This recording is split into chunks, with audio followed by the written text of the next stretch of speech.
필요가 있다. 이렇게 우리가 항상 설명을 하는 것입니다. 그렇다면 이제 오늘의 주제로 돌아옵니다. 우리는 왜 모여야 되겠냐? 주님의 교회에 모였는데 왜 이렇게 열심으로 모여야 되느냐? 4가지 정도 설명을 합니다.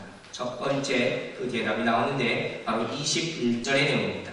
21절 보니까 이렇게 내용이 나와 있습니다. 하나님의 집 다스리는 큰 제사장이 계시네. 여러분, 다시금 말하지만 이 교회는 주님이 계시는 곳입니다. 그리고 우리는 여기 왜 모입니까? 주님을 만나기 위해서 모인다. 자, 이렇게 얘기하니까 어떤 사람이 이런 질문을 하는 분들이 있어요. 목사님, 꼭 교회에 가야만 주님을 만날 수 있습니다. 모든 곳에 다 주님이 함께 하신다. 성경에 분명히 쓰여있지 않습니다. 맞습니다. 절대로 틀린 말은 아닙니다. 그러나 우리는 이것을 이렇게 해석을 해야 됩니다. 우리가 교회에 대해서 말할 때, 교회 정의에 대해서 말할 때 확실히 말하기 쉽지는 않은 것이지만 교회는 하나님이 계신 곳이다. 이런 식으로 정의하지는 않는다는 것입니다. 그보다는 우리가 교회가 어떤 곳이라 얘기할 때 주님의 몸된 교회 이렇게 많이 말하지 않습니까? 또 예수 그리스도를 뭐라고 합니까? 교회의 머리 되신 예수 그리스도 이렇게 표현한다는 이 말은 바로 주님께서 이 교회의 대표 되신다는 머리 되신다는 말이 오늘 본문대로 따지면 우리를 다스리는 큰 제사장 이 교회를 다스리는 분이 바로 예수 그리스도라는 거예요. 그래서 우리가 교회라는 단어를 생각할 때는 예수 그리스도가 뗄래야 뗄 수가 없다는 거예요. 따로 떨어뜨려서 생각할 수 없다는 거예요. 예수님 분리하고 교회 분리하고 이렇게 생각할 수 없다는 것입니다. 이것이 주님의 몸된 교회고 주님께서 세우신 교회이기 때문에 그렇다는 것입니다. 또 한 가지 우리 초대교회를 한번 생각해 봅시다. 여러 차례 언급했지만 우리 초대교회는 자기 가지고 있는 것을 다 혼용했다고 했습니다. 굉장히 어려운 일을 그들이 행했다고 했어요. 그렇게 할 수 있게 된 신학적인 백그라운드는 뭐라겠습니까? 바로 예수님께서 곧 재림하실 것이라는 그런 믿음을 그들이 갖고 있었기 때문이에요. 초대교회의 가르침의 내용은 캐르드 말하는 것입니다. 즉, 예수 그리스도의 십자가에 돌아가심과 부활하신 사건, 십자가 죽으심과 부활, 이것만 사도들이 계속해서 초대교회 성도들에게 가르칩니다. 그렇기 때문에 그들은 지금 하늘에 올라가신 예수님께서 곧 오실 것이다. 금방 오실 것이다. 이런 믿음을 가지고 신앙생활을 계속해서 하는 거예요. 그렇기 때문에 내가 가지고 있는 것, 이거 아무것도 아니에요. 예수님 오신다고 하늘나라 올라갈 텐데 내가 금은 뭐하고 가지고 있던데 무슨 소용이 있겠느냐. 이 신학이 있었기 때문에 그렇게 혼용할 수 있는 거예요. 그런데 사회적인 배경을 보면 이게 정말 쉬운 게 아닙니다. 무슨 얘기냐? 그 당시에는 노예제도가 있었는데 근데 교회를 누가 나옵니까? 노예도 나오고 그 주인도 나와요. 주종이 함께 교회를 나오는 거예요. 그 당시의 사회상으로 보면 이건 말도 안 되는 얘기라 하는 거예요. 근데 그럼에도 불구하고 이 같은 일이 행해질 수 있었던 이유가 있다면 그게 뭐겠습니까? 바로 예수 그리스도 앞에 하나님 앞에서 그들이 다 평등하다고 생각했기 때문이에요.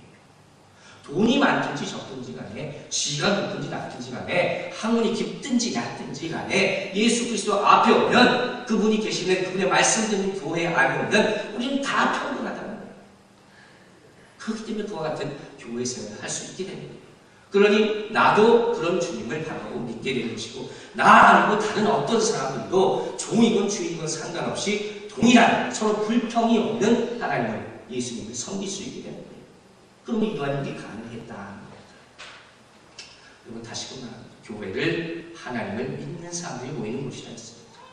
이 교회를 통해서 하나님을 만나시는 예수 그리스도를 체험하시는 여러분들 되시기를 주님의 이름으로 축원합니다.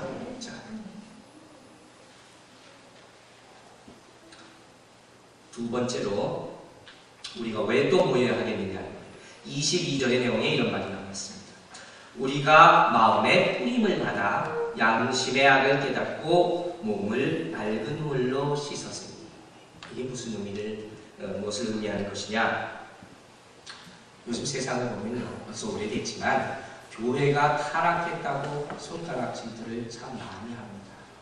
그러나 그렇다고 해서 교회의 존재의 이유가 없어진 것은 절대로 아니라는 겁니다.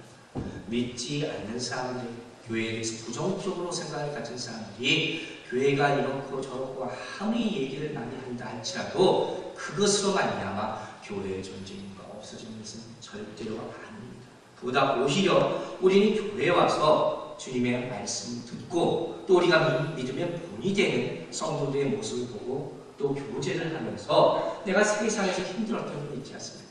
삐뚤어졌던 양심의 갇히게 되었던 신앙의 갇히게 되었던 이것들을 주님의 말씀을 들음으로 말미암아 전파시키는 역할을 합니다. 이게 교회라는 거예요. 그래서 우리는 교회에서 늘 필요가 있는 것입니다. 세상 사람들의 손가락질과 비난에 너무 귀를 기울일 필요가 없다는 겁니다. 왜냐하면 교회의 일이 따로 있기 때문에 그것이 바로 우리가 교회의 세상에 있지만 세상과 구별되어 있는 이유기도 하는 것입니다. 여러분들 아무리 고급차를 타고 다니는 사람이 있을지라도 그 차가 가스가 없으면요 그 못 갑니다. 요새 전기차도 나왔다고 합니다만 아무리 비싼 차를 타면 뭐 합니까? 가스가 떨어지면 못 가는 거예요. 이와 같이 우리는 말씀의 주유소가 되는 이 교회에 계속해서 지속적으로 나오고 또 정기적으로 나와서 생명의 말씀을 공급받아야만이 우리가 그 생명을 잃지 않는 것입니다. 그래서 우리가 계속 모이기에 힘쓰다. 예배에 참석하세요. 여기 계속해서 말씀을 드리는 겁니다. 여러분 차를 운전하는 보면 아시겠지만 차를 처음 사면요 아무리 소형차를 사는 분들도 그 가스스테이션에 가서 그 고급을 많이 넣는다고 합니다. 저도 그런 기억이 있습니다.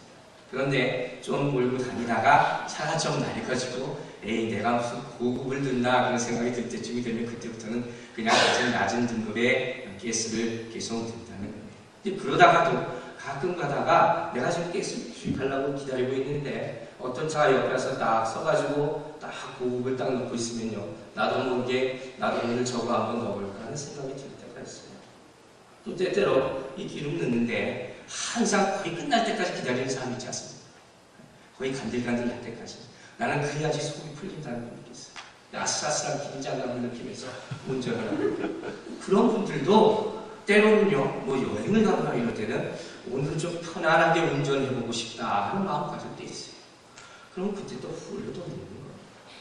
그럼 이게 우리 교회 생활하고 똑같은 거예요. 왜 수요 예배가 있고 새벽 기도회가 있고 금요 경배가 찬양이 있습니까? 일주일에 한 번 말씀드리는 거예요. 부족하다 생각하는 거예요.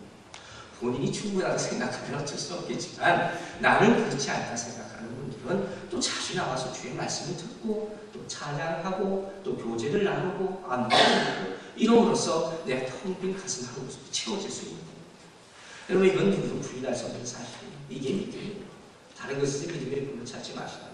이건 누구도 부인할 수 없는 것입니다. 우리 금요일마다 지금 히브리서 공부를